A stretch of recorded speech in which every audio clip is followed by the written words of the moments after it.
ورنہ تو ہونا چاہیے تھا کہ وہ مردہ فرشتوں سے کہتا کہ کس مرد کے بارے میں تم مجھ سے پوچھ رہے ہو.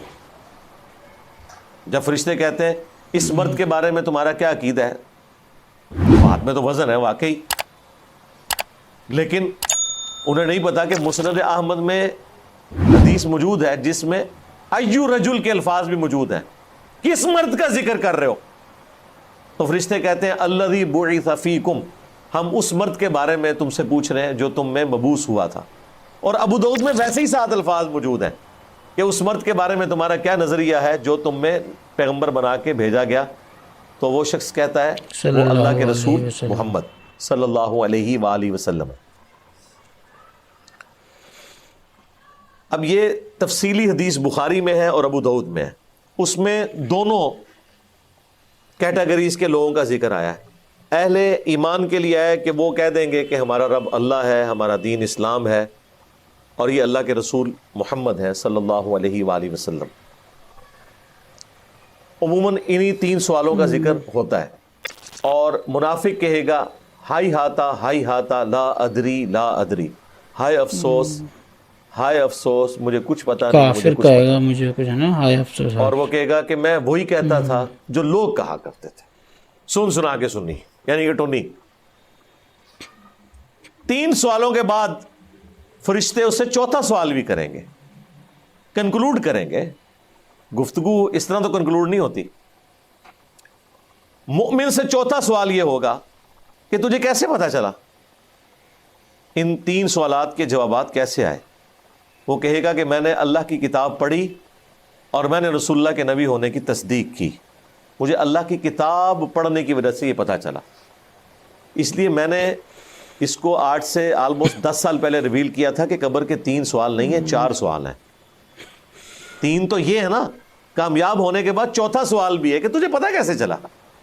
تو وہ کہے گا میں نے اللہ کی کتاب پڑھی. اب جس نے اللہ کی کتاب نہیں پڑھی, ظاہر کتاب ترجمے سے ہی پڑھی ہوگی نا, عربی پڑھنے سے تو کوئی فرق نہیں پڑتا اس بندے کو جسے عربی نہیں آتی. اچھا, منافق جب کہے گا مجھے کچھ پتا نہیں, میں تو وہی کہتا تھا جو لوگ کہتے تھے, فرشتے اس سے کہیں گے 4تھے سوال کے طور پر کہ تو نے خود کیوں نہیں پڑھا یا کسی ایسے شخص سے کیوں نہیں علم حاصل کیا کہ جو لکھنا پڑھنا جانتا تھا, تیرے ساتھ یہ معاملہ نہ ہوتا, تو نے دنیا میں ایسے شخص سے کیوں نہیں رابطہ کیا, خود نہیں پڑھ سکتا اسے, اگر تو خود نہیں پڑھ سکتا تھا. وہ کہے گا میں تو وہی کہتا تھا جو لوگ کہتے تھے. تو یہ 4تھا سوال منافق کے کیس میں بھی ہوگا, گنہگار شخص کے کیس میں بھی ہوگا. تو یہ قبر کا 4تھا سوال یہ سب سے اہم ہے, کیونکہ یہ ڈراپ سین ہے قبر کے امتحان کا. اس کے بعد ہی پتہ چلتا ہے کہ پہلے 3 سوالات میں کس نے کامیاب ہونا ہے. اگر کوئی خود نہیں پڑھے گا, ہدایت حاصل کرنے کی کوشش نہیں کرے گا, یا کسی ایسے شخص سے ہدایت نہیں حاصل کرنے کی کوشش کرے گا جو اسے واقعی قرآن و سنت بتائے, یعنی بزرگوں کی تعلیمات نہ بتائے, ورنہ تو یہاں پہ بھی مسئلہ کھڑا ہو جائے گا نا. یہ کہتے ہیں علماء سے پوچھیں, اور جب علماء سے پوچھیں ہم پوچھتے ہیں کس علماء سے, کہتے ہیں ہمارے فرقے کے. دوسرے علماء کا ذکر کہتے ہیں وہ تو ہے ہی گمراہ ہے, انہیں کہ وہ بھی آپ کے بارے میں یہی سمجھتے ہیں, اور ہم بھی یہی سمجھتے ہیں کہ دونوں ٹھیک ہی کہہ رہے ہیں, وہ آپ کے بارے میں اور آپ ان کے بارے میں. البتہ اگر آپ دونوں بھی ہمیں کوئی بات بتائیں گے جو قرآن و سنت کے مطابق ہے, تو ہمارے نبی نے ہمیں یہی سکھایا ہے کہ شیطان بھی اگر سچی بات کرے تو اس کی تصدیق کرو. آیت الکرسی کا وظیفہ شیطان نے انسانی شکل میں آ کے حضرت ابو ہریرہ کو دیا تھا, لیکن نبی علیہ السلام نے کیا فرمایا کہ وہ ہے تو جھوٹا تھا لیکن بات اس نے سچی کی, تو ہم تصدیق کریں گے. تو یہ عذاب قبر, قبر کے سوالات کے امتحان سے متعلق یہ اہم ترین آیت ہے کہ اللہ تعالیٰ دنیا کی زندگی میں بھی اور آخرت میں بھی ثابت قدم رکھے گا. تو دنیا میں اللہ تعالیٰ اہل ایمان کو ایمان پہ ثابت قدم رکھے گا, اور آخرت کی زندگی میں قبر کے سوالات میں آسانی کرے گا. یہ آخرت کا تعلق اصل میں قبر کے ساتھ ہے. جو نبی علیہ السلام نے آیت پڑھی نا, ظاہر دنیا میں تو نہیں قبر کے سوال ہو رہے, تو قبر آخرت کی منازل میں سے پہلی منزل ہے, یہ ذہن میں رکھیے گا. قبر کا تعلق دنیا کے ساتھ نہیں ہے, یہ آخرت کی زندگی ہے, کیونکہ مرنے کے بعد کی زندگی ہے. تو نبی علیہ السلام نے کہا کہ اہل ایمان کو اللہ تعالیٰ ثابت قدم رکھے گا کلمہ طیبہ کے اوپر, اور اس کی تفصیلات جو حدیث میں آئیں اللہ کے بارے میں, رسول کے بارے میں اور دین کے بارے میں سوال. اب دیکھ لیں, فرقے کا کوئی ذکر نہیں, پیر کا کوئی ذکر نہیں, فقہ کا کوئی ذکر نہیں. قبر میں جا کے فرقے بھی ختم ہو جانے ہیں, ورنہ تو پوچھا جاتا کہ تیرا تعلق کس فرقے سے ہے، سنی ہے شیعہ، سنی ہے تو پھر کس فقہ کو فالو کرتا تھا. تو یہی انہوں نے بزرگوں کے بارے میں مشہور کیا ہوا ہے. اعلیٰ حضرت سے پوچھا گیا جی تقلید کیوں ضروری ہے؟ انہوں نے کہا تقلید اس لیے ضروری ہے کہ ایک مالکی فوت ہو گیا، تو جب وہ قبر میں گیا تو اسے قبر کے سوالات کے جوابات نہیں آ رہے تھے، تو امام مالک قبر میں تشریف لے گئے اور انہوں نے چپکے سے اس کے کان میں سوالات کے جوابات بتا دیے. بھئی کان میں آپ بتا بھی دیں، زبان تو اس کی چلنی ہے نا. جواب تو بڑے آسان ہے، آج بے نمازی سے بھی پوچھے وہ بھی کہہ دے گا جی ان 3 سوالوں کا یہ جواب ہے. اصل مسئلہ ہے کہ جواب تو پتہ سب کو ہوگا، زبان نہیں چل رہی ہوگی نا.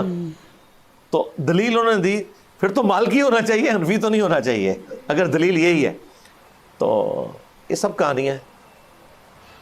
شیخ عبد القادر جیلانی کا ایک دھوبی تھا جی، وہ جب فرشتوں نے اس سے پوچھا من ربو کا، اس نے کہا میں غوث پاک کا دھوبی ہوں، ماں دینوں کا دھوبی ہوں. وہ کہتے نہیں فرشتے پریشان ہو گئے، اللہ کے پاس چلے گئے. فرشتوں نے نہیں جناب پریشان ہونا، اللہ دے بندے ہو آپ لوگ تو ہمیں دھوکہ نہیں دے سکتے جنہیں دین کی سمجھ آ گئی ہے. فرشتوں کو تو بالکل پتہ ہے کہ سب کچھ فراڈ ہو رہا ہے. اور دوسرا، فرشتے کوئی انسانوں کی طرح نہیں ہے، وہ آپ سمجھ لیں بائی ڈیفالٹ جس طرح کمپیوٹر پروگرام ہوتا ہے نا، ان میں ایک چیز فیڈ ہے، اس کے مطابق انہوں نے چلنا ہے. جیسے یہ اسٹاپ واچ ہے، اس میں بھلے کوئی کافر سیل ڈالے کوئی مسلمان ڈالے، ایک بار ٹائم آپ سیٹ کر دیں گے، آپ انگلی سے دبائیں گے اس نے آن ہونا ہے، دوبارہ دبائیں گے اس نے آف ہونا ہے. گھڑی کو نہیں پتا یہ انگلی کون سی ہے، میرے مالک کی ہے، چور کی ہے، کافر کی ہے، مسلمان کی ہے، کیونکہ یہ اس سے باہر جا ہی نہیں سکتی. فرشتوں کو اللہ نے یہی بتایا ہوا ہے کہ جو 3 سوالات کے جوابات دے دے، اس کو چوتھا سوال یہ پوچھنا ہے کہ تجھے کیسے پتا چلا، تو وہ آگے سے بتا دے گا کہ میں نے قرآن پڑھا، یا اگلے انبیاء کا ماننے والا تھا تو ان انبیاء کا ذکر کر دے گا. اور جو جوابات نہ دے سکے تم نے اس سے پوچھنا ہے تو وہ آگے سے یہی کہے گا. اور یہ اس لیے کہ ہمیں نبی الاسلام نے بتایا. فرشتوں کو تو پتہ ہی نہیں ہے کہ غوث پاک بھی کوئی ہے اور ان کا کوئی دھوبی بھی ہے. ہاں، اور وہ بیان کرتے ہوئے نا علماء کہتے ہیں جی اشرف علی تھانوی صاحب نے نقل فرمایا، یعنی اس طرح جیسے بخاری شریف میں آ گیا. اس کا روب آپ دیوبندیوں پہ تو ڈال سکتے ہیں، ہاں، لیکن ہم پہ آپ کیسے ڈال سکتے ہیں میرے بھائی؟ ہمیں تو قرآن و سنت سے بتائیں. ہم تو کہیں گے کہ بھائی جس نے آپ کو یہ واقعہ بتایا ہے اس سے تو پہلے ہم یہ پوچھیں گے کہ کس نے اس قبر میں کیمرہ فٹ کیا ہوا تھا. آپ کیمرہ لگا بھی دیں تو کوئی قبر کا عذاب تو دیکھ ہی نہیں سکتا، سیدھی سی بات ہے. نہ ان سوالات کی کوئی ریکارڈنگ کر سکتا ہے. یہ کس جھوٹے نے آپ کو بتایا؟ یہ شیطان نہیں آپ کو بتایا، آپ کے بڑے نے، تاکہ آپ لوگوں کو قرآن و سنت کے ساتھ جوڑنے کی بجائے بزرگوں سے جوڑا جائے. بھائی نبی الاسلام بتا رہے ہیں کہ جو سوالات کے جوابات دے گا وہ ہوگا کہ جس نے قرآن پڑھا ہوگا، اور ناکام وہ ہوگا جس نے دین کو سیریس نہیں لیا ہوگا. اچھا نبی الاسلام تو بتا رہے ہیں کہ اس کا حل کیا ہے، یہ اس حال کو نہیں مان رہے، یہ کہہ رہے ہیں آپ غوث پاک کے دھوبی بن جائیں. یہ حال ہے، پھڈا ڈال کے بیٹھ گیا. اللہ دے بندیو، بخاری مسلم میں ہے کہ جب وہ سوالات کے جوابات نہیں نہ دیتا تو فرشتے اسے ایک ایسا گرز مارتے ہیں کہ بالکل زمین کے برابر ہو جاتا ہے، اور اس کی چیخو پکار دنیا کی ہر مخلوق سنتی ہے سوائے جن اور انسانوں کے. وہ سن لیں تو بے ہوش ہو جائے. غوث پاک دا توبی تے جھگڑا تھے تک گل ہی نہیں پہنچنی. جس نے 3 سوال ختم، چوتھا آنا ہے، 5ویں نمبر دے کوڑا ہی آنا ہے. وہ غوث پاک دا توبی. فرشتوں کو تو پتہ ہی نہیں بھائی. یہ آپ کے بنائے ہوئے دنیا میں بزرگان دین ہیں جن کا کوئی لینا دینا نہیں ہے اللہ کے نبی علیہ السلام کی تعلیمات کے ساتھ. اگر ان بزرگوں نے یہ خرافات پھیلائی ہیں، اور اگر انہوں نے نہیں پھیلائی، تو وہ اللہ کے حضور بری ہیں. سارا جرم پھر ان لوگوں کا ہے جنہوں نے شیخ عبد القادر جیلانی کی طرف یہ جھوٹ منسوب کیا ہے. سیدھی سی بات ہے. تو یہ آیت اس موقع پہ نبی علیہ السلام نے تلاوت فرمائی. وَيُضِلُّ اللَّهُ الظَّالِمِينَ، اور اللہ تعالیٰ بھٹکا دیتا ہے ظالموں کو، یعنی ان کو چھوڑ دیتا ہے، ان کی کھلی چھٹی کر دیتا ہے، وہ اپنے برائی کے راستے پہ چلتے رہیں. وَيَفْعَلُ اللَّهُ مَا يَشَاءُ، اور اللہ تعالیٰ جو چاہتا ہے وہ کرتا ہے. اللہ تعالیٰ کے اوپر تو کسی کا زور نہیں ہے. اللہ تعالیٰ اہل ایمان کو بچا لے گا، اور جو دنیا میں گمراہ رہے وہ قبر میں بھی جا کے، حشر میں بھی جا کے ناکامی کا منہ دیکھیں گے. اللہ جو چاہتا ہے کرتا ہے. مراد یہ کہ اللہ کی بادشاہت ہے کہ جو شخص پیغمبروں کی پیروی کرے گا ان کے لیے انعام ہوگا. یہ اللہ کی مرضی ہے. اور یہ اللہ کی مرضی ہے کہ جو نبیوں کی نافرمانی خود کرے گا پھر اللہ تعالیٰ آخرت میں اس کے لیے کوئی معافی والا معاملہ نہیں کرے گا، پھر اللہ تعالیٰ اسے اسی گمراہی میں بھٹکنے دے گا اور جہنم کے عذاب میں پھینکے گا جس نے اللہ اور اس کے پیغمبروں کی نافرمانی کی۔ بس اللہ بچائے۔ تو بھائی مطلب جو کافر ہوئیں گے، غیر مسلمان جو ہوں گے، وہ اندر جب قبر میں جا کے کہیں گے سوری، مطلب معاف کر دو معاف کر دو، توبہ توبہ کریں گے قبر کے اندر جا کے، بتا رہے تھے نا جیسے کہ وہاں فرقہ ورقہ یہ سب کچھ بھی نہیں چلے گا کہ سیاہ ہے عیسائی ہے، وہ مطلب سوری سیاہ ہے یا سنی ہے بریلوی ہے، جو بھی کچھ نہیں، فرقہ ورقہ کچھ نہیں چلتا۔